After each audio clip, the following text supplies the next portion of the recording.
Chine lockdown here. Lockdown inofana ichikusema ndizama. Ndabvunza kane kuti vanhu tikungofamba murodhumba vasina kana mamask tikungopesana vanhu vachambozviteedzera here patichiripo zvayo. Saka yakamira seko tichizviya munoiti chimiro chidiki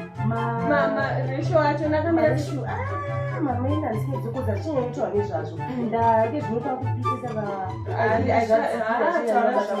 inini yange yakuti ndibowa ndanakambonongwagangwa mama kakunyari nemudzatichauchibika ngenditi zvona ndichiti alright mama ndimakamira sepapo tenge mandigezisoka maoko ndatanga ndabatidza sitovhusatinda unotoda utsanana necovid mwanangu zvakaunza vanofa maita basa mama muchingotoita kaipapo ndikuti makamira kudaro monditambidza wakabara nedishiro maita basa apa matikunda kuzvi muchamakamira ka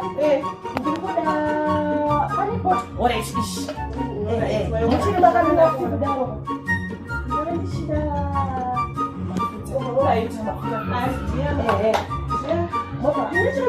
aiwa mama ndimakamira ndikuda ndigozipo mama kotambidza zvinhu zvamuchisensa timaenda muchiri makamira kuti imvura yanoisa mudhishumu ndakundishandisa dhishumu chekera mabhiji kasira ndimwana yatomira ne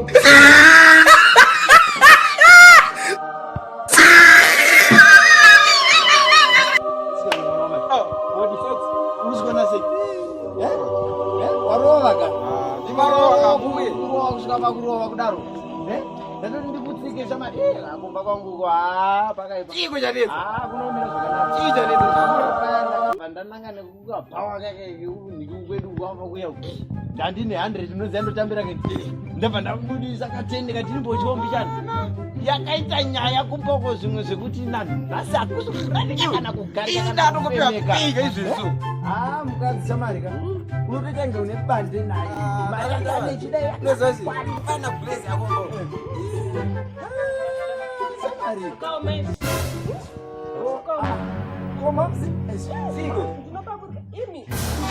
mafunga ucheche enda ndakangomira chete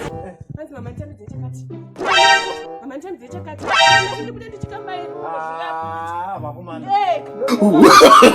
no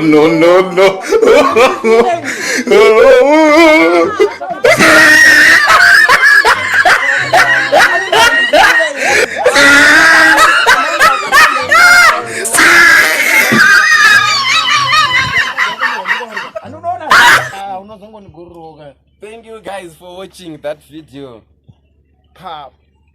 Shelele akomana murambe makatitarisa ipapo tinokutendai nekuti muri kuramba michono yasina basa saka rambai makazisapota zviende kome mberi.